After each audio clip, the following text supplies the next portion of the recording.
L'affaire d'un millionnaire a tellement choqué sa femme qu'elle a eu des difficultés à accoucher et a perdu son bébé. Personne ne s'y attendait. Que lorsque le fils aîné du millionnaire a serré dans ses bras son malheureux petit frère pour lui dire au revoir, un bruit a été entendu. Avant de commencer l'histoire, n'oubliez pas de laisser un like et de vous abonner à la chaîne pour voir plus d'histoires comme celle-ci.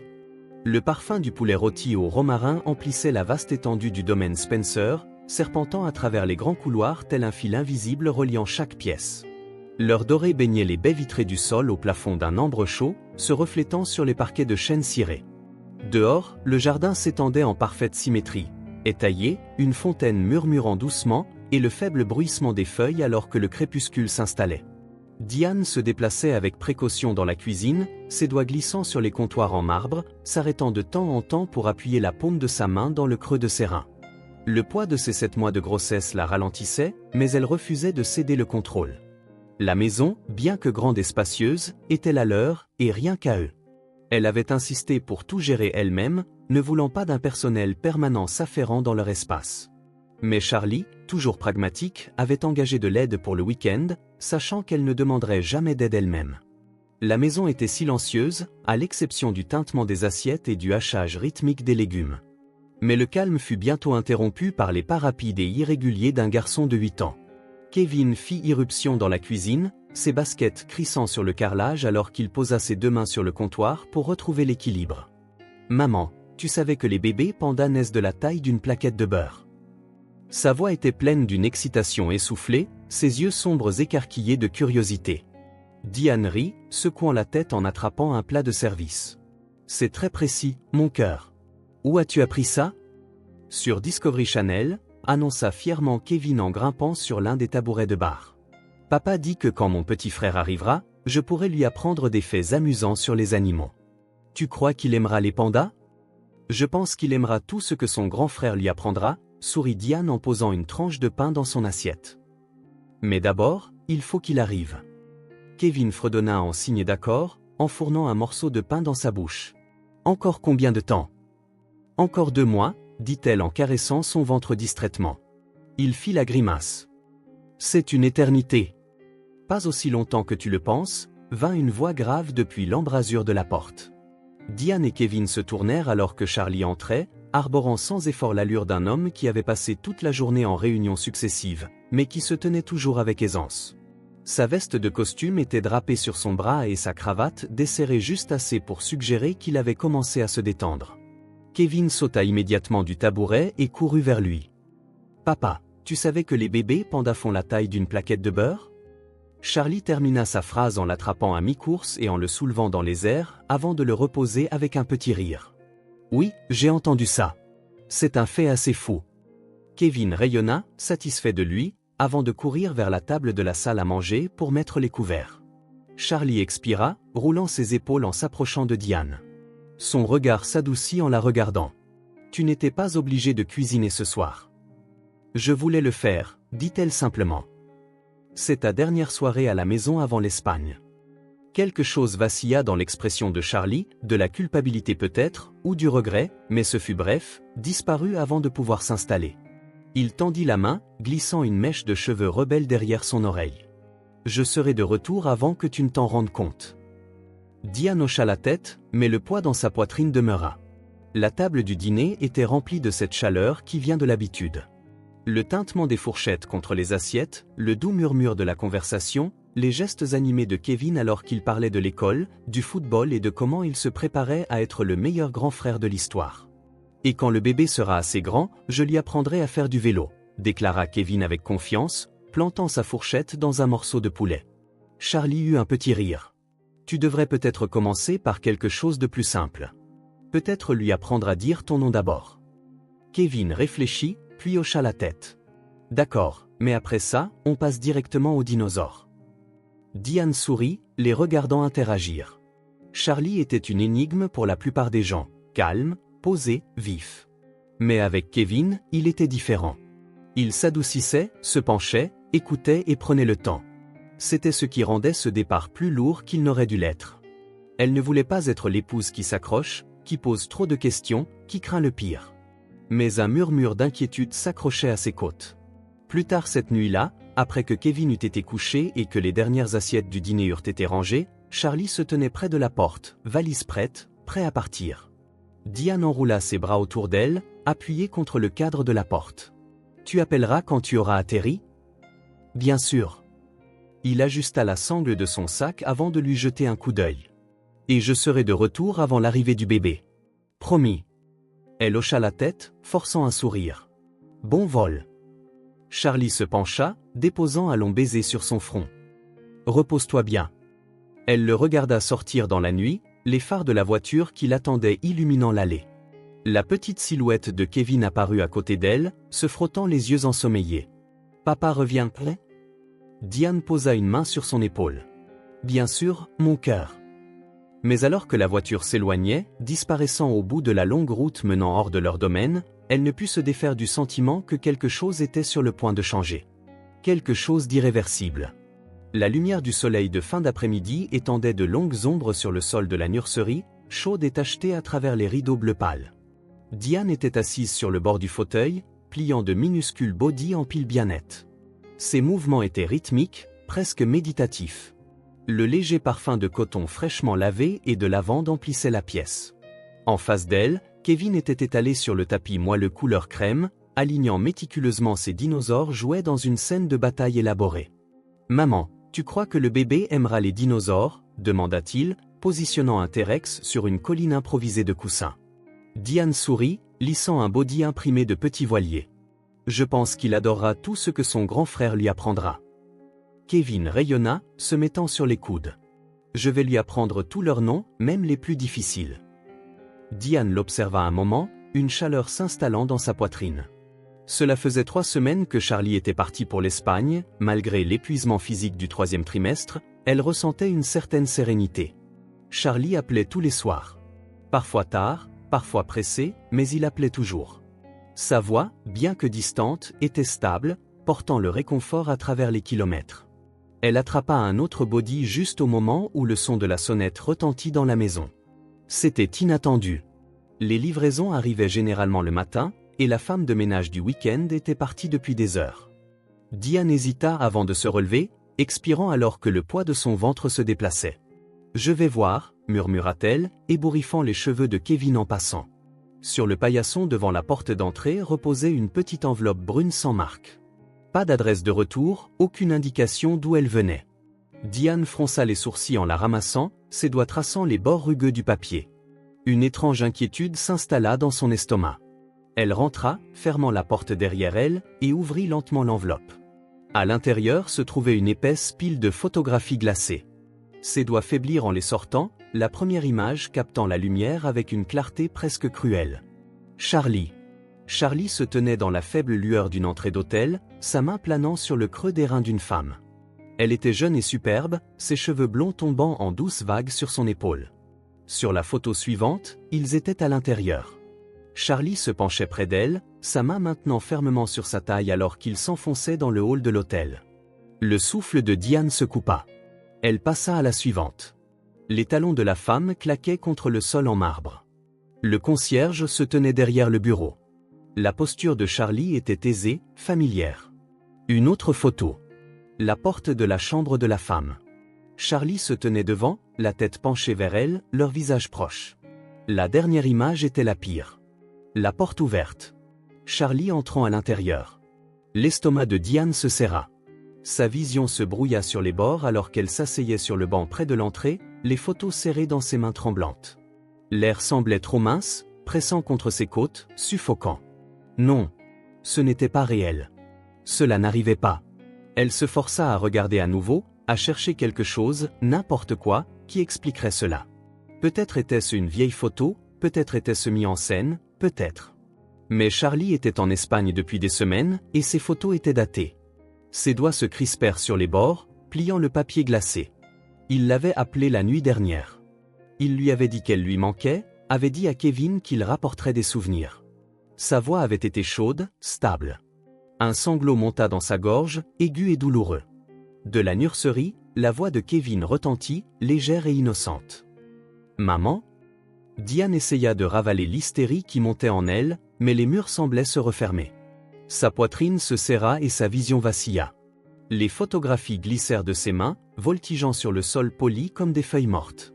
Le monde bascula. Quelque part au loin, les pas de Kevin se rapprochaient. « Maman ?» Elle ne pouvait pas répondre.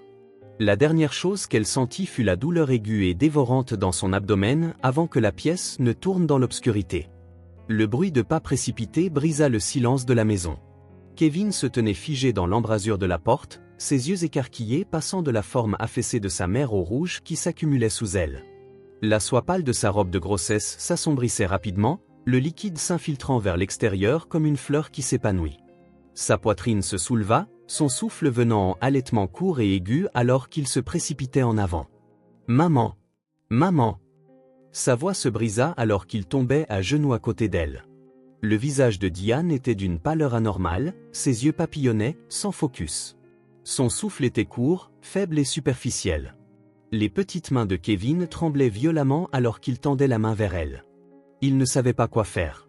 Il ne savait pas comment arrêter ça. Le sang, tant de sang, était partout, collant et chaud contre le bout de ses doigts. Sa gorge se serra et soudain, il ne pouvait plus respirer non plus. Son esprit lui hurlait de bouger, de faire quelque chose. Le téléphone. Avec des doigts maladroits, il rampa sur le sol, manquant de glisser sur les photographies brillantes éparpillées autour d'eux. Il ne les voyait plus, s'en fichait. Le 911. La sonnerie à l'autre bout sembla interminable. Puis, service d'urgence, quelle est votre urgence? Le souffle de Kevin sortait en sanglots frénétiques et irréguliers. Ma maman, elle saigne. Elle est tombée et elle ne se réveille pas. Ma maman est enceinte. Plus de 7 mois. S'il vous plaît, dépêchez-vous. Reste en ligne, mon cœur. La voix de l'opératrice s'adoucit, mais Kevin l'entendit à peine par-dessus le rugissement dans ses oreilles. Est-ce qu'elle respire? Le regard de Kevin revint sur Diane. Sa poitrine se soulevait et s'abaissait, mais à peine. Ouais, mais c'est lent. Elle ne parle pas. Les secours sont en route. J'ai besoin que tu restes avec elle. Continue de lui parler. Kevin laissa tomber le téléphone sur le haut-parleur et rampa de nouveau vers Diane, lui serrant fermement la main. Elle était froide, ses doigts mous dans sa prise. Son cœur battait la chamade contre ses côtes. Maman, réveille-toi. S'il te plaît, réveille-toi. Ses yeux papillonnèrent légèrement, mais elle ne répondit pas. Une sirène hurla au loin, devenant de plus en plus forte et proche. Les lumières clignotantes rouges et bleues balayèrent les murs alors que la porte d'entrée s'ouvrait violemment. Puis tout devint flou. Kevin était assis à l'arrière de l'ambulance, ses pieds se balançant juste au-dessus du sol. Ses doigts étaient encore tachés de rouge. Un ambulancier s'accroupit devant lui, parlant d'une voix calme, mais Kevin enregistrait à peine les mots. Tout ce sur quoi il pouvait se concentrer était Diane, allongée immobile sur le brancard, un masque à oxygène couvrant son visage. Le bip des machines semblait trop fort, trop rapide, comme un compte à rebours. Kevin n'avait jamais vu sa mère comme ça auparavant.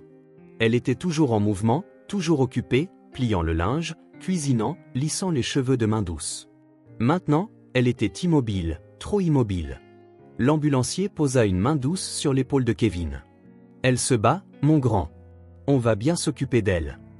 Kevin hocha la tête, mais sa gorge était serrée, comme s'il avalait du verre. Il voulait les croire, avait besoin de les croire, mais tout ce qu'il pouvait entendre était le son de sa propre voix se brisant alors qu'il l'appelait encore et encore. Et elle ne répondait pas.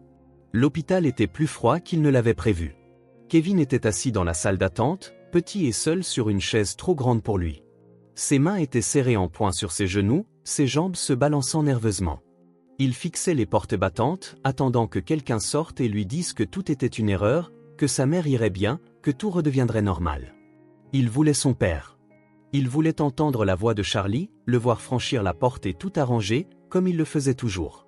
Mais il n'était pas là. Kevin serra la mâchoire, pressant ses lèvres l'une contre l'autre. Un médecin sortit enfin, s'agenouillant devant lui. Son visage était gentil, mais son expression était sérieuse. « Kevin, ta maman est très malade, dit-il doucement. Elle a perdu beaucoup de sang. Le bébé est aussi en danger. » L'estomac de Kevin se tordit. « Mais elle va s'en sortir, n'est-ce pas ?» Le médecin hésita, et c'est là que le cœur de Kevin s'effondra vraiment. « Nous faisons tout notre possible, » dit le médecin, sa voix stable.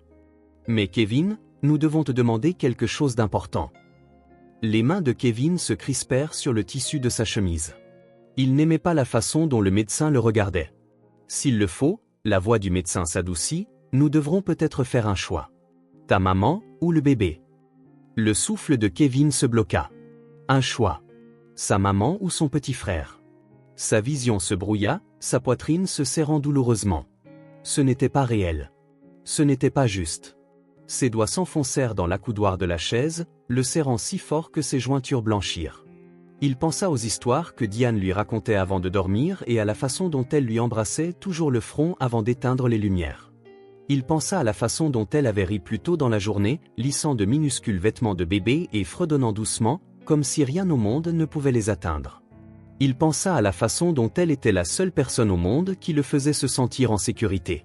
Ses lèvres tremblèrent. Sa voix était à peine au-dessus d'un murmure. « Sauvez maman !» Au moment où les mots quittèrent ses lèvres, Kevin sentit leur poids s'installer dans sa poitrine comme une pierre, l'entraînant vers le fond. Le médecin hocha la tête, se levant rapidement avant de disparaître à travers les portes battantes. Les lourds vantaux d'acier se refermèrent avec un bruit sourd, et Kevin resta là, fixant le vide qu'il laissait derrière eux. Ses jambes pendaient au bord de la chaise, trop courtes pour toucher le sol. Ses mains se crispèrent en petits points, ses ongles s'enfonçant dans ses paumes. Il voulait pleurer, crier, courir, mais il resta immobile, figé dans l'air froid et stérile de la salle d'attente de l'hôpital. Dehors, une tempête avait commencé à gronder. La pluie cinglait les fenêtres, striant le verre de motifs frénétiques. Kevin le remarqua à peine. Le temps s'étirait et se tordait de manière anormale. Les minutes semblaient des heures, les heures des jours. Quelque part dans le couloir, il pouvait entendre les pas précipités des infirmières, le bip lointain des machines et les voix étouffées des médecins parlant en termes qu'il ne comprenait pas. Mais rien de tout cela n'avait d'importance. Tout ce qui importait était ce qui se trouvait au-delà de ces portes. Kevin ne savait pas depuis combien de temps il était assis là quand le médecin revint enfin. Le visage de l'homme était illisible, mais Kevin le vit dans ses yeux, l'hésitation, la façon dont ses lèvres se pressèrent en une ligne fine avant qu'il ne parle. « Ta maman est stable. » Le souffle que Kevin n'avait pas réalisé qu'il retenait s'échappa de ses lèvres en un sanglot étranglé. Le soulagement, écrasant et bouleversant, inonda son petit corps. Sa mère était en vie. Mais ensuite, le visage du médecin changea, et soudain, l'air redevint épais. « Nous avons fait tout ce que nous pouvions, » continua le médecin, sa voix plus basse maintenant, mesurée. « Mais le bébé? Il n'a pas survécu. » Le cœur de Kevin sursauta. Le bébé. Son petit frère. Celui à qui il avait passé des mois à parler, chuchotant des secrets contre le ventre de sa mère, promettant de tout lui apprendre sur les dinosaures et les vaisseaux spatiaux et les meilleures cachettes de la maison. Parti. Kevin enregistra à peine les mots du médecin après cela. Quelque chose à propos de complications, de timing, de la façon dont parfois, peu importe leurs efforts, certaines choses ne pouvaient tout simplement pas être sauvées. Il hocha la tête, engourdi, sa gorge trop serrée pour parler. Le médecin posa une main douce sur son épaule. « Tu peux voir ta maman maintenant. » Kevin glissa de la chaise, ses jambes tremblantes, et le suivit dans le couloir. La chambre sentait l'antiseptique et quelque chose de vaguement floral, mais en dessous persistait l'odeur métallique du sang. La douce lueur du plafonnier projetait de longues ombres sur les murs blancs stériles. Diane gisait immobile dans le lit d'hôpital, sa peau pâle contre les draps. Une perfusion partait de son bras, des machines bourdonnant doucement à côté d'elle. Sa poitrine se soulevait et s'abaissait en respiration lente et régulière, mais elle ne se tourna pas pour le regarder. Kevin hésita dans l'embrasure de la porte. Il avait imaginé ce moment différemment. Il pensait qu'elle lui sourirait, lui dirait qu'elle allait bien et lui serrerait la main comme elle le faisait toujours. Mais elle ne bougeait pas.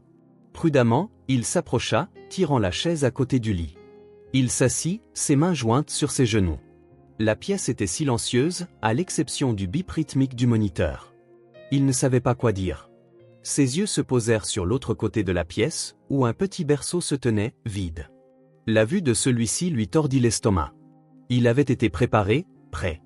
Mais maintenant, ce n'était qu'une absence, un espace creux où son petit frère aurait dû être. Kevin déglutit difficilement. « Maman ?» Diane se réveilla au doux bourdonnement des machines et au murmure lointain des voix dans le couloir. Son corps était lourd, sa gorge sèche.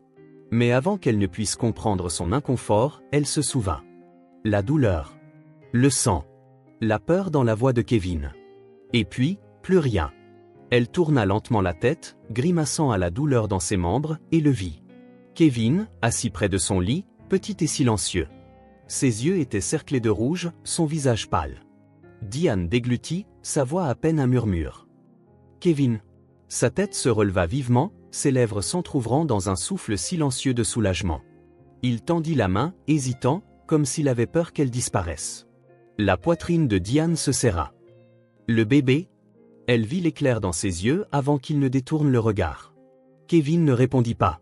La porte grinça avant qu'il n'ait à le faire. Une infirmière entra, suivie de près par le médecin. Diane entendit à peine les mots. L'explication douce, le « nous avons fait tout notre possible », les condoléances. Son enfant était parti. Elle haleta, un son aigu et brisé qui remplit la pièce stérile. Le monde devint flou alors que le chagrin s'abattait sur elle, brut et violent. Non, s'étouffa-t-elle, secouant la tête. Non, Kevin tressaillit au son de ses sanglots, ses petites mains agrippant les draps, désespéré de s'ancrer à quelque chose. Le corps de Diane tremblait alors qu'elle serrait son ventre, comme si elle pouvait encore s'accrocher à lui, comme si elle pouvait d'une manière ou d'une autre le ramener. « Je suis désolé », murmura Kevin. Sa voix était à peine audible, mais Diane l'entendit. Elle le regarda, puis le regarda vraiment, et la réalisation la frappa comme un coup. Il l'avait choisi. Son souffle se coupa, sa poitrine se serrant insupportablement. Elle ne pouvait pas respirer, ne pouvait pas penser, ne pouvait pas respirer. Pour une femme, il n'y a pas de plus grande douleur que d'être trahie par son mari et de perdre son bébé. Pourtant, Diane souffrait des deux. C'était trop cruel pour elle. Les moniteurs bipèrent sauvagement. L'infirmière se déplaça rapidement, l'appelant par son nom, mais Diane l'entendit à peine avant que l'obscurité ne l'engloutisse à nouveau. Kevin n'avait jamais vu de corps sans vie auparavant. Il avait vu des choses cassées, son robot jouait quand il était tombé des escaliers, un oiseau immobile sur le trottoir après avoir heurté la baie vitrée. Mais jamais quelque chose comme ça. Jamais quelqu'un. La chambre d'hôpital était plus froide que le reste du couloir. L'air était chargé de quelque chose de trop lourd pour être nommé. Le bébé était petit, si petit que Kevin se demanda comment quelqu'un d'aussi minuscule pouvait porter un tel poids dans sa poitrine. Un drap blanc couvrait la forme immobile dans le berceau. Kevin hésita. Une infirmière se tenait à côté de lui, sa voix douce mais distante, comme si elle parlait de l'autre côté d'un mur. « Tu n'es pas obligé, mon cœur. Ce n'est pas grave si tu ne veux pas. » Mais il le voulait. Ou peut-être pas. Peut-être qu'il ne savait juste pas comment partir. Kevin s'avança, ses jambes instables, son souffle venant par vagues irrégulières. Ses doigts tressaillirent à ses côtés, incertains de ce qu'il fallait faire. Le drap était doux sous ses doigts. Lentement, prudemment, il le retira. Son frère gisait là, incroyablement immobile. Sa peau était pâle, ses lèvres teintées d'une couleur pour laquelle Kevin n'avait pas de nom. Ses minuscules mains étaient repliées en poils lâches, ses cils délicats contre ses joues. La gorge de Kevin le brûlait. Ce n'était pas bien. Son frère était censé pleurer, bouger, ouvrir les yeux et voir le monde qui l'attendait. Il était censé entendre la voix de Kevin, celle qui avait murmuré des histoires à travers le ventre de leur mère, promettant des dinosaures et des aventures et toutes les choses que les grands frères sont censés enseigner. Mais il était silencieux. Trop silencieux. Kevin déglutit contre le serrement dans sa poitrine et tendit la main. Ses mains tremblaient alors qu'il soulevait le petit corps dans ses bras. Il était chaud. Pas aussi chaud que leur mère, mais pas froid non plus. Pas encore. Kevin le berça soigneusement, comme sa mère le lui avait appris quand elle l'avait laissé s'entraîner avec l'ours en peluche. Ses bras savaient quoi faire, même si son cœur ne le savait pas. Ses lèvres tremblèrent. « Salut, petit gars !» Sa voix était douce, presque un murmure. « C'est moi, ton grand frère. » Les mots restèrent coincés dans sa gorge. Il renifla fort, serrant les yeux. « Je suis désolé, » murmura-t-il, berçant doucement le bébé. « J'aurais dû faire quelque chose. J'aurais dû leur dire de te sauver aussi. » Sa poitrine lui faisait mal, son souffle était tremblant. « J'allais tout apprendre, » continua-t-il, sa voix se brisant. Sur les dinosaures, sur l'espace, sur toutes les meilleures cachettes de la maison. Ses bras se resserrèrent autour du corps fragile. « Je ne sais pas pourquoi tu as dû partir, » murmura-t-il, mais ce n'est pas juste.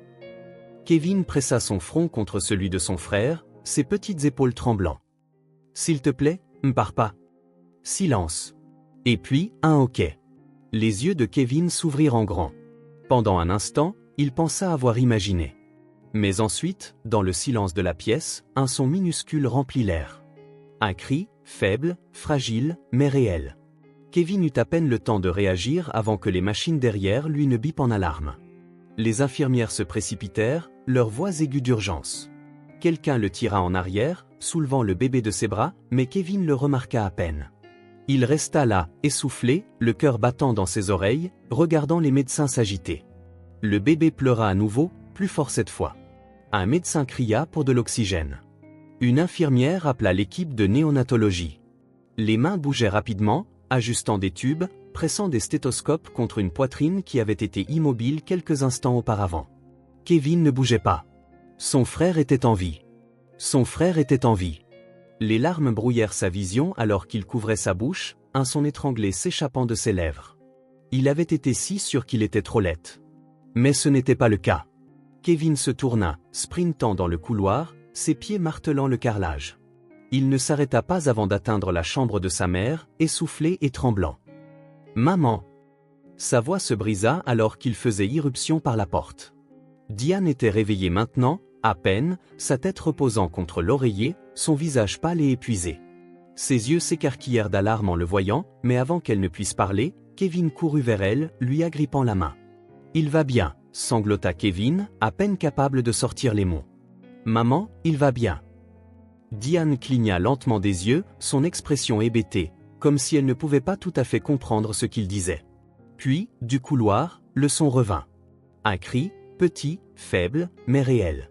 Diane laissa échapper un souffle, un son qui était à moitié sanglot, à moitié prière, alors que de nouvelles larmes coulaient sur ses joues. Ses mains tremblèrent alors qu'elle agrippait celle de Kevin. Son bébé était en vie. Kevin enfouit son visage dans son épaule, et pour la première fois depuis ce qui semblait une éternité, le poids sur sa poitrine se souleva. La tempête dehors était passée, et à l'intérieur de cette chambre d'hôpital, un miracle avait eu lieu. La chambre d'hôpital était silencieuse, à l'exception du faible bourdonnement des machines et des respirations légères et régulières des deux garçons à côté de Diane. Elle était allongée, éveillée, son corps encore faible mais son esprit agité. Kevin s'était recroquevillé sur la chaise à côté de son lit, ses petites mains agrippant toujours les draps comme s'il avait peur qu'elles disparaissent s'il lâchait prise. Il n'avait pas quitté son chevet depuis des jours. Lucas, qui n'était plus relié au fil et au moniteur, dormait dans le berceau, sa petite poitrine se soulevant et s'abaissant. Cela aurait dû être un moment de paix. Ce n'était pas le cas. Diane fixait le plafond, ses bras enroulés protecteurs autour d'elle. Le poids de l'épuisement pressait contre ses côtes, mais ce n'était pas seulement physique. La douleur était plus profonde, s'enroulant dans des endroits qu'elle ne pouvait pas atteindre. Elle avait failli tout perdre. Et Charlie, il ne savait même pas. Elle avait vu les appels manqués s'accumuler, les messages non lus clignoter sur son téléphone. Mais elle n'avait jamais répondu. Pas une seule fois. Parce que si elle entendait sa voix, si elle écoutait ses excuses, elle pourrait s'effondrer. Et elle refusait de craquer. La trahison était encore fraîche, vive dans sa poitrine, se mêlant au chagrin, à la peur, au poids insupportable de tout ce qu'elle avait enduré. Seule. Diane expira lentement, ses doigts pressant ses tempes. Comme cela avait dû être facile pour lui, assis à des milliers de kilomètres, complètement inconscient de ce qui s'était passé ici. Elle l'imaginait, la chaleur du soleil espagnol, le doux tintement des verres de vin, le rire léger de la femme sur les photographies. Avait-il ressenti ne serait-ce qu'une fraction de ce qu'elle avait traversé? Avait-il jamais, ne serait-ce qu'une seconde, senti le poids de la perte pressé contre sa poitrine comme elle l'avait fait? Non. Parce que Charlie ne savait même pas. Et elle n'allait pas le lui dire. Elle ne pouvait pas rester ici. Pas dans cette ville. Pas dans cette maison. Pas dans un endroit où chaque ombre murmurait un rappel de ce qu'elle avait perdu. Diane jeta un coup d'œil à Kevin, passant une main dans ses cheveux. Il bougea légèrement mais ne se réveilla pas. Elle déposa un baiser sur le front de Lucas, inhalant son doux parfum de nouveau-né. « Maman » murmura-t-elle, une pause, puis doucement, compréhensive, « rentre à la maison, ma chérie. » Diane laissa échapper un souffle qu'elle n'avait pas réalisé qu'elle retenait. Il était plus de minuit quand elle franchit la porte d'entrée de leur maison. L'air semblait différent. Pas habité. Pas comme à la maison. La porte de la nurserie était toujours entr'ouverte, telle qu'elle l'avait laissée.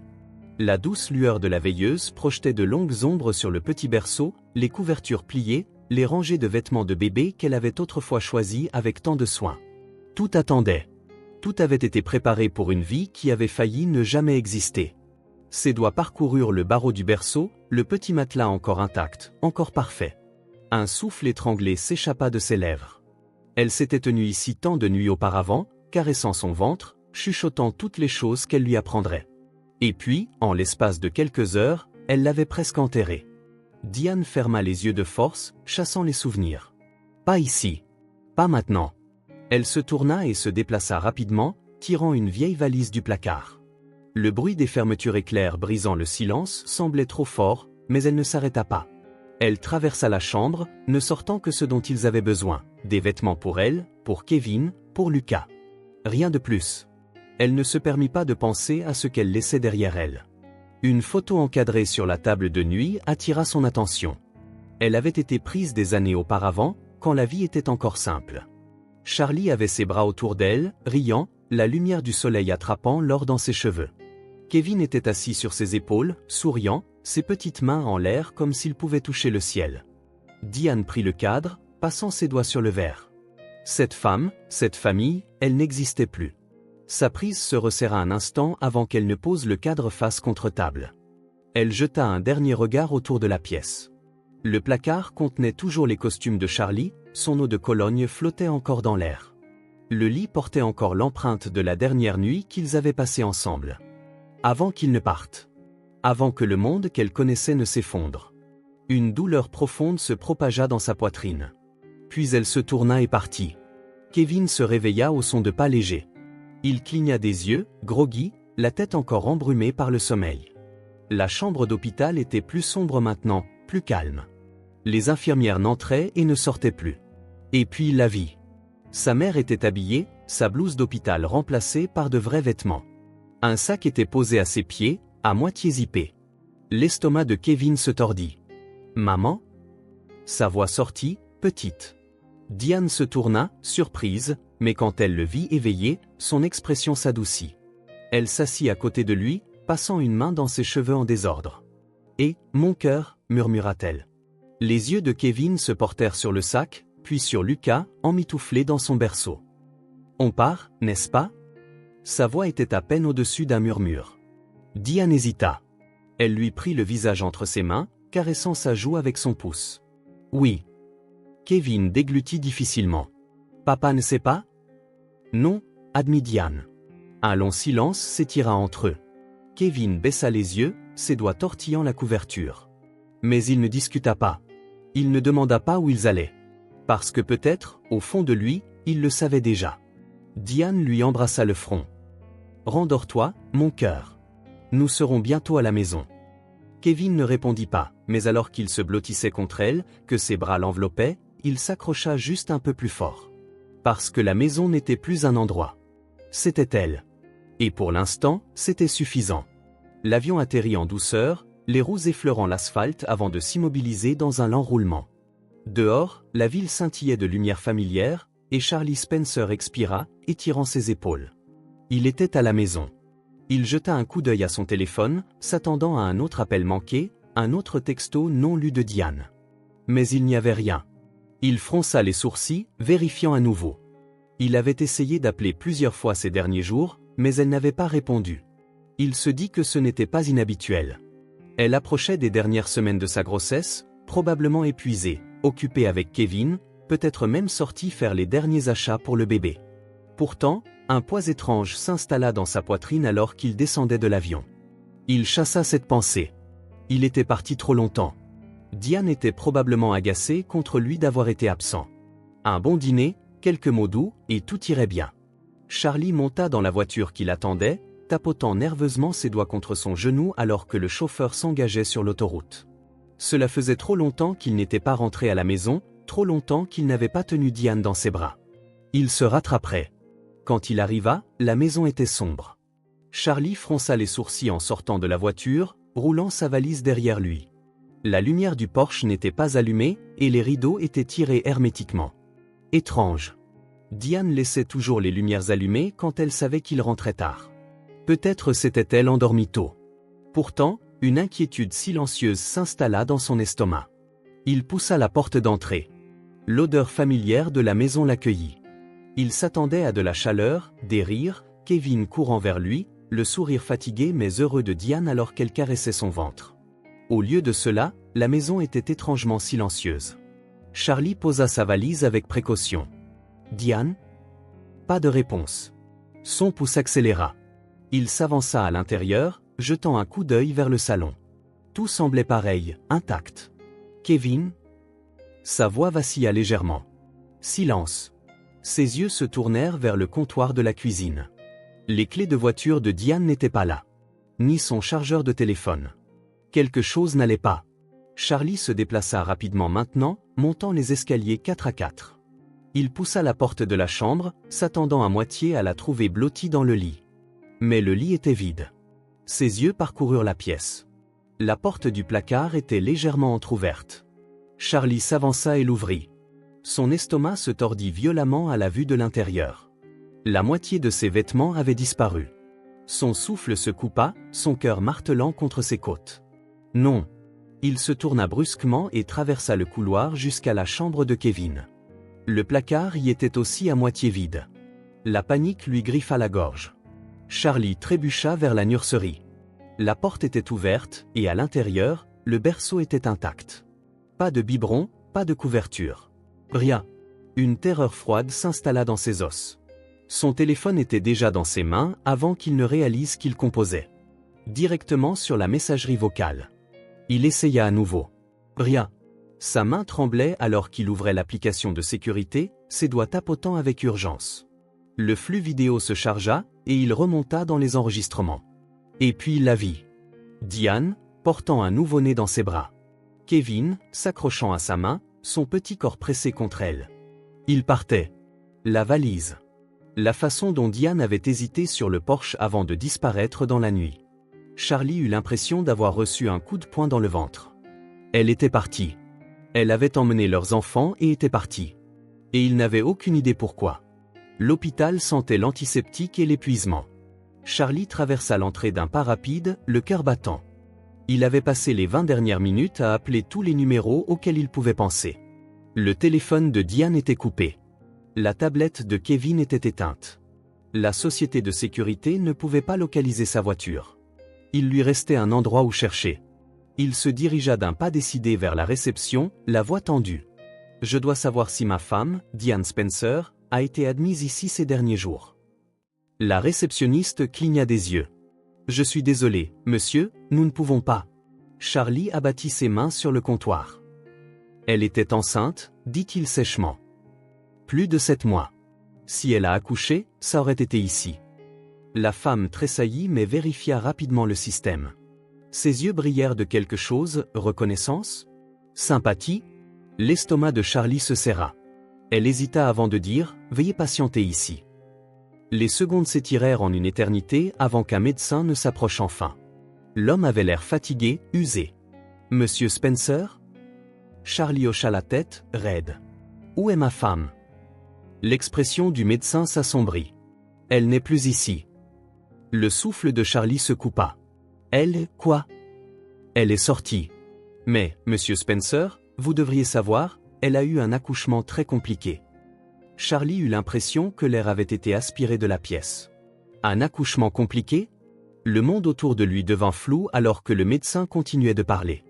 Elle a perdu beaucoup de sang, nous avons dû pratiquer une intervention d'urgence pour lui sauver la vie. Et le bébé, nous pensions qu'il n'allait pas s'en sortir. Le bébé. Son fils. Les genoux de Charlie faillirent flancher. Mon fils? Le médecin expira. Il a survécu. Mais c'était un miracle. Charlie vacilla sur ses pieds. Son fils avait failli mourir. Sa femme avait failli mourir. Et il n'avait pas su. Ses mains se serrèrent en poing. Pourquoi personne ne m'a appelé? Le médecin hésita. Monsieur, nous l'avons fait. Charlie se figea. Elle vous a listé comme contact d'urgence. Nous avons essayé plusieurs fois, mais personne n'a répondu. Son sang se glaça. Ce n'était pas possible. Sauf si elle avait appelé pendant qu'il était en Espagne.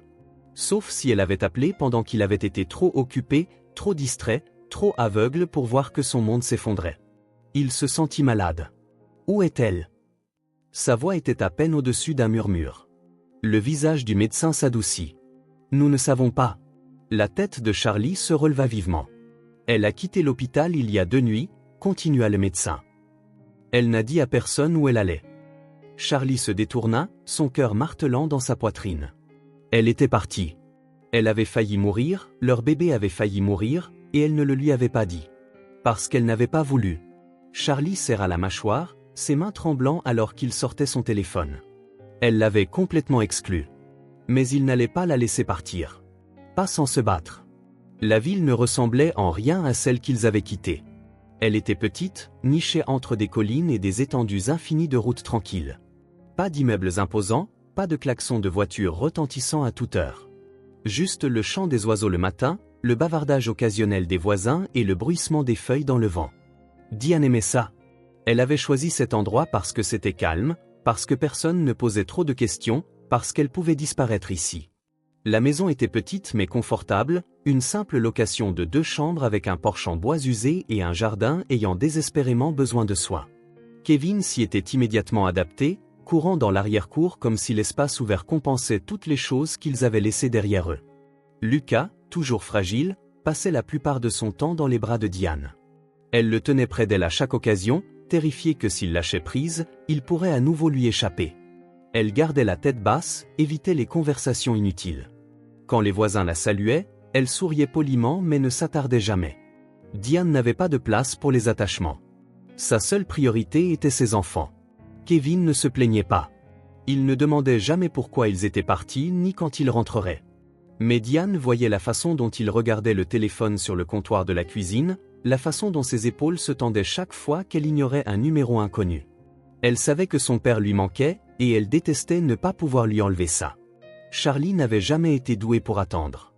Il avait passé des semaines à chasser des fantômes, suivant des pistes qui ne menaient nulle part. Diane avait bien brouillé ses traces. Son téléphone était coupé, les cartes de crédit liées à leur compte commun avaient cessé d'être utilisées la nuit de son départ. La société de sécurité n'avait aucune trace de son entrée dans un hôtel ou une propriété de location. Mais Charlie était implacable. Il engagea le meilleur détective privé qu'il put trouver, quelqu'un qui n'avait aucune patience pour l'échec.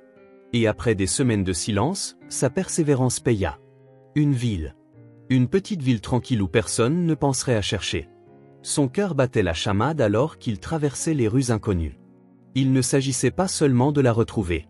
Il s'agissait de réponses. Pourquoi était-elle partie? Pourquoi ne l'avait-elle pas appelée? Pourquoi ne lui avait-elle pas parlé de leur fils? Ses jointures se crispèrent autour du volant. Il devait les voir. Et cette fois, il ne les laisserait pas partir.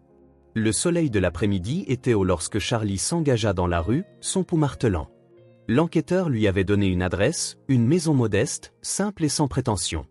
Il se gara un peu plus loin sur la route, les mains agrippant le volant.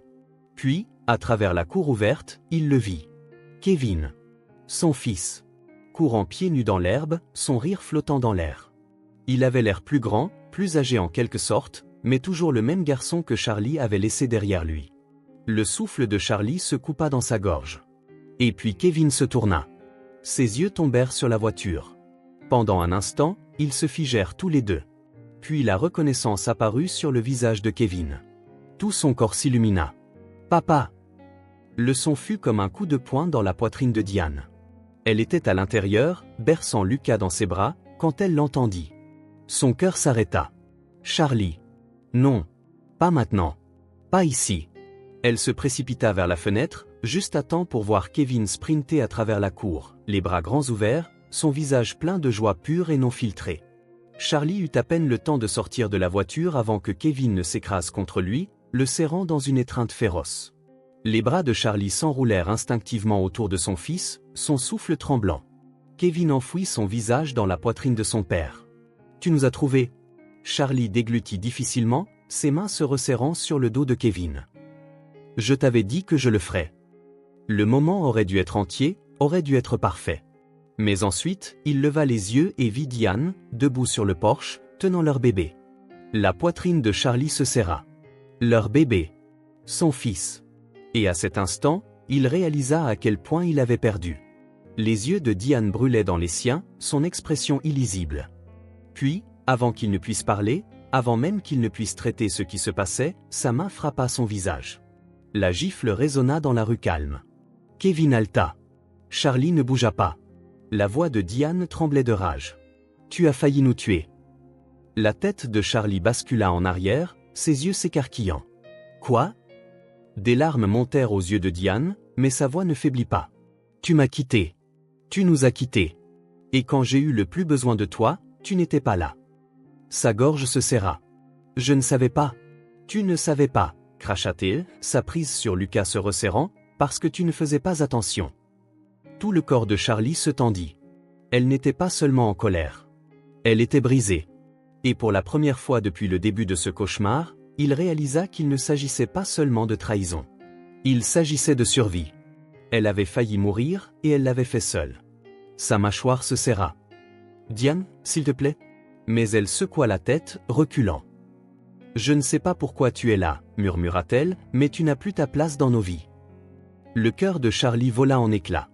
Mais il n'abandonnait pas. Pas maintenant. Pas jamais. La joue de Charlie brûlait encore de la gifle, mais la douleur n'était rien comparée à la dévastation dans les yeux de Diane. Il s'était préparé à la colère, au ressentiment, mais c'était quelque chose de plus profond. C'était du chagrin. Il prit une lente inspiration, se forçant à rester calme. « Diane, » dit-il doucement, « je ne sais pas ce que tu penses qu'il s'est passé, mais je te jure que je ne t'ai jamais trahi. » Son rire fut aigu et amer. « Tu t'attends à ce que je croie ça? » « Oui, » dit-il, sa voix inébranlable. « Parce que c'est la vérité. » La prise de Diane sur Lucas se resserra, comme si elle le protégeait d'un danger qu'elle ne pouvait nommer. « J'ai vu les photos, Charlie. Je t'ai vu, avec elle. » Sa voix se brisa, et pour la première fois, le doute vacilla dans son expression. « Tu es entré dans cet hôtel avec elle. Tu la tenais. » Charlie expira brusquement, passant une main dans ses cheveux. « Quelle photo? En Espagne? De quoi parles-tu? Se pourrait-il que... » Diane, écoute-moi. Elle s'appelle Michelle. C'est une partenaire commerciale. Cette nuit-là, elle s'est effondrée. Je l'ai rattrapée. C'est tout. Les lèvres de Diane s'entr'ouvrirent, mais elle ne dit rien. Je l'ai emmenée dans sa chambre parce qu'elle avait besoin d'aide, continua-t-il, désespéré qu'elle voie la vérité. Je suis parti dès que je me suis assuré qu'elle allait bien. Le silence s'étira entre eux. La respiration de Diane était irrégulière, sa mâchoire tendue. « Alors pourquoi y avait-il des photos ?» demanda-t-elle. « Qui les a envoyées ?» Les muscles de Charlie se tendirent. « Je ne sais pas. Mais je vais le découvrir. » Les doigts de Diane tremblaient alors qu'elle serrait le bébé plus fort contre sa poitrine. Elle voulait le croire. Charlie pouvait le voir sur son visage. Mais la blessure était encore fraîche, la trahison encore réelle dans son esprit. « Tu devrais partir, » murmura-t-elle, sa voix à peine au-dessus d'un souffle. « Kevin est heureux ici. Je ne veux pas rentrer. » La mâchoire de Charlie se serra. Il voulait se battre, pousser, exiger qu'elle écoute. Mais elle était fragile, et la forcer ne ferait que l'éloigner davantage. Alors il ravala la protestation qui montait dans sa gorge et hocha la tête. Mais ce n'était pas fini. Charlie n'avait pas dormi depuis des jours. De retour à son hôtel, il examina chaque détail du mois passé, retraçant chaque étape. Quelqu'un avait envoyé ces photos. Quelqu'un avait orchestré cela. Et ce quelqu'un avait voulu détruire sa famille. Il était assis devant son ordinateur portable, faisant défiler les images de surveillance de la maison la nuit où Diane était partie. Il y avait eu du mouvement à l'extérieur du portail. Une silhouette encapuchonnée, laissant quelque chose près de la porte. L'enveloppe. Le pouls de Charlie s'accéléra. Il figea l'image, zoomant. Il ne reconnaissait pas l'homme, mais cela n'avait pas d'importance. Quelqu'un le reconnaîtrait. Charlie prit son téléphone. « Trouvez-le » ordonna-t-il à son enquêteur. Maintenant. Cela prit moins de 48 heures. L'homme s'appelait Mark Holloway. Un exécutant de bas étage, quelqu'un qui faisait le sale boulot pour le bon prix. Charlie l'avait coincé dans un parking abandonné près des quais, flanqué de 2 hommes qui s'assuraient que Mark ne s'enfuit pas. Charlie s'avança, sa patience à bout. « Vous avez livré une enveloppe chez moi il y a quelques semaines. Qui vous a engagé ?» Mark ricana, mais il y avait de la nervosité derrière ses yeux. « Je ne sais pas de quoi vous parlez. » Charlie ne s'y a pas. « Je ne demanderai pas une deuxième fois. » La mâchoire de Mark se crispa, mais la peur s'insinuait maintenant. « Écoutez, mec, on m'a juste dit de la déposer, d'accord ?» Sa voix était plus fine maintenant, plus faible. « J'ai pas posé de questions. » Charlie pencha la tête, son ton d'une froideur mortelle. Qui vous l'a donné? Marc hésita. Un des hommes de Charlie s'avança. Marc déglutit difficilement. Thomas Glachalil. Thomas Spencer. Le monde s'arrêta. Le sang de Charlie se glaça. Son propre frère. Marc dut voir le changement dans l'expression de Charlie, car il se précipita pour expliquer « Je ne sais pas pourquoi, mec. Il m'a juste donné le paquet et m'a dit où l'emmener. » Charlie recula d'un pas, sa respiration lente et mesurée. Thomas. Sa propre chair et son propre sang. Charlie serra les poings, sa mâchoire se crispant. Il avait cherché un étranger. Au lieu de cela, l'ennemi se tenait à ses côtés depuis le début. Et maintenant Thomas allait payer. Les lourdes portes en chaîne de Spencer Enterprises s'ouvrirent violemment alors que Charlie traversait le couloir d'un pas rageur, ses pas résonnant avec une détermination aiguë et implacable. Les employés levèrent les yeux, alarmés, mais détournèrent rapidement le regard. Personne ne voulait être sur son chemin. Thomas Spencer était assis derrière son bureau, se prélassant comme s'il possédait le monde. Un sourire narquois se dessina au coin de ses lèvres quand il vit Charlie. Frère, traîna-t-il, se penchant en arrière dans son fauteuil. Quelle surprise! Charlie ne perdit pas de temps en politesse. Il jeta un épais dossier sur le bureau. Images de surveillance, relevés téléphoniques, la confession de Mark Holloway. Des preuves. Indéniables, irréfutables. La preuve de ce que Thomas avait fait. Tu m'as piégé, dit Charlie, sa voix étrangement calme. Tu as failli tuer ma femme et mon fils. Thomas expira par le nez, feignant l'ennui en parcourant les papiers. Je suppose que tu as enfin assemblé les pièces, songea-t-il, tapotant un doigt contre le bureau. Il t'en a fallu du temps. Les doigts de Charlie tressaillirent à ses côtés, l'envie de frapper son frère presque écrasante. Pourquoi? Sa voix était un fil de rasoir. Thomas eut un petit rire, secouant la tête. Allons, Charlie. Nous savons tous les deux pourquoi. Ses yeux s'assombrirent, le masque de l'amusement glissant juste assez pour révéler l'amertume en dessous. Tu as toujours été le Golden Boy. Celui qui a tout eu. L'entreprise. L'héritage. La famille parfaite. La mâchoire de Charlie se serra.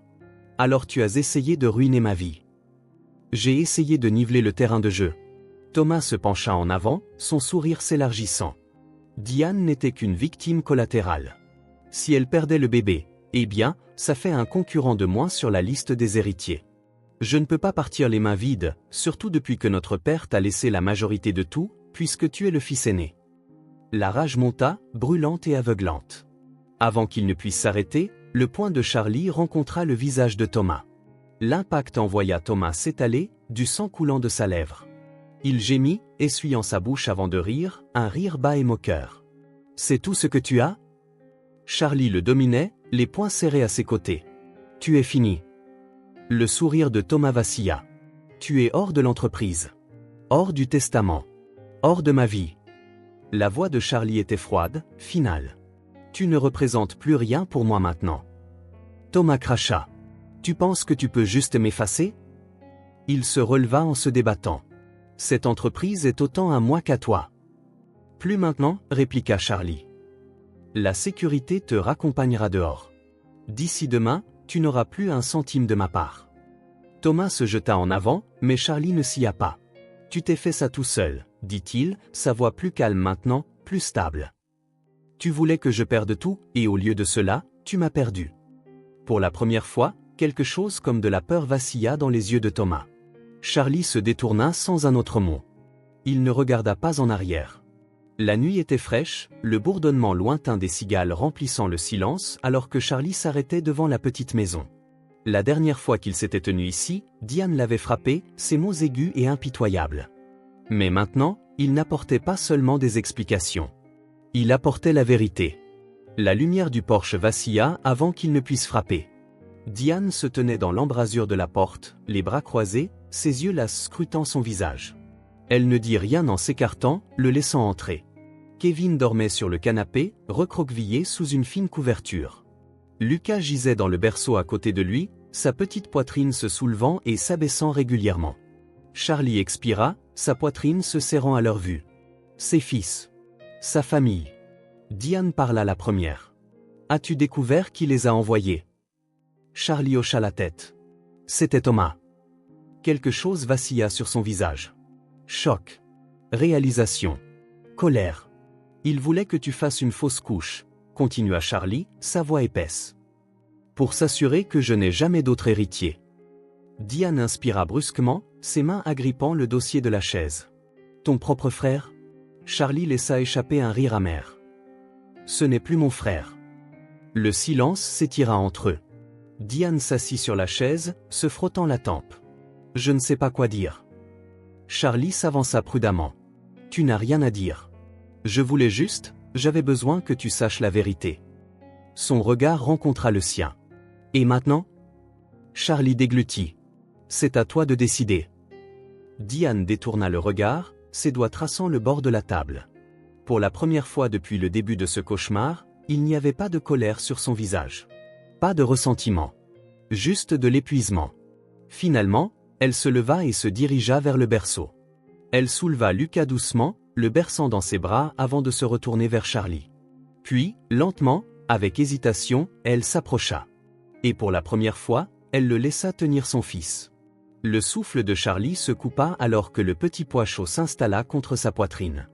Lucas remua légèrement, ses minuscules doigts s'enroulant dans le tissu de la chemise de Charlie. Diane l'observa attentivement, étudiant chaque réaction. L'air entre eux était encore lourd, encore plein de mots non dits. Mais pour la première fois, il n'était plus incassable. Le domaine Spencer n'avait jamais semblé aussi étranger.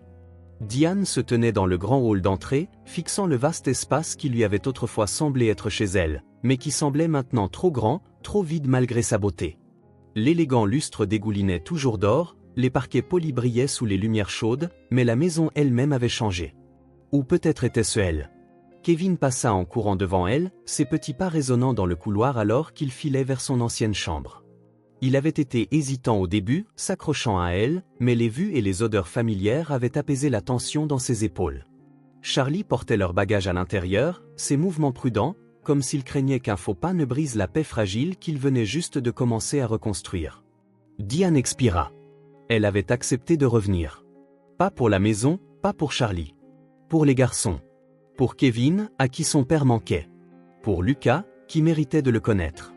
Mais alors qu'elle s'avançait à l'intérieur, elle se demanda si elle n'était pas aussi revenue pour elle-même. Kevin comprenait plus qu'il ne le pensait. Il n'était plus un petit enfant. Il avait vu la façon dont les mains de sa mère tremblaient quand elle était entrée pour la première fois dans la maison. Il avait remarqué la façon dont son père se déplaçait prudemment autour d'elle, ne s'approchant jamais trop près, ne parlant jamais trop fort. Ils étaient différents maintenant. Kevin ne comprenait pas tout, mais il savait ceci, l'amour n'était pas que des mots. Ce n'était pas juste dire « je t'aime » avant de se coucher ou serrer quelqu'un dans ses bras quand il vous manquait. L'amour, c'était des actions. L'amour, c'était son père qui arrivait quand il pensait qu'il ne le ferait pas. L'amour, c'était sa mère lui offrant un doux sourire même quand elle souffrait encore. L'amour, c'était rester, même quand partir semblait plus facile. Kevin ne dit rien de tout cela à voix haute. Au lieu de cela, il observait. Il observait la façon dont sa mère s'asseyait à nouveau à la table du dîner, même si elle parlait à peine. Il observait la façon dont son père veillait sur Lucas chaque nuit, assis près du berceau en silence. Leur relation n'était pas guérie, mais peut-être qu'ils essayaient. Et c'était suffisant. C'est arrivé un après-midi ordinaire. Diane était dans la nurserie, pliant des vêtements de bébé. Kevin était assis en tailleur sur le sol, alignant ses dinosaures, tandis que Charlie berçait Lucas dans ses bras. La tension entre eux s'était adoucie, mais les choses étaient encore fragiles, encore prudentes. Puis, un son. Doux. Inattendu. Un rire. Diane se figea, ses doigts agrippant toujours un minuscule body. La tête de Kevin se releva vivement, ses yeux écarquillés. Lucas n'avait jamais ri auparavant. Pas une seule fois. Charlie regarda son fils, stupéfait. La petite bouche de Lucas se courba en quelque chose d'indubitable, une joie pure et non filtrée. Et puis il le refit. Un rire gloussant et brillant. Kevin craqua le premier, se relevant d'un bond. Il rit. Diane porta une main à sa bouche, ses yeux brillant de quelque chose de brut et sans défense. Charlie se tourna vers elle, tenant toujours Lucas, toujours pris dans le poids du moment. Pour la première fois, Diane le regarda vraiment. Pas avec colère, pas avec chagrin. Juste avec quelque chose qu'elle ne s'était pas permis de ressentir depuis longtemps. Ses doigts hésitèrent, puis, lentement, Ils effleurèrent sa main. C'était le plus léger contact. Mais c'était tout. Charlie ne parla pas. Il s'y accrocha simplement. S'accrocha à elle. Cette nuit-là, alors que la maison s'installait dans le calme, Kevin se blottit à côté du berceau. Lucas dormait, sa petite poitrine se soulevant et s'abaissant régulièrement. Kevin l'observa un moment, se souvenant de l'hôpital, se souvenant de la façon dont il l'avait supplié, plaidé, lui avait murmuré dans le silence. Mais maintenant, il n'y avait pas de peur, pas de désespoir. Juste de l'amour. Kevin tendit la main, traçant doucement du bout du doigt la minuscule main de Lucas. « Je vais prendre soin de toi, murmura-t-il. Quoi qu'il arrive. » Lucas remua légèrement, ses doigts s'enroulant autour de ceux de Kevin. Un vœu. Une promesse. Une famille qui renaît.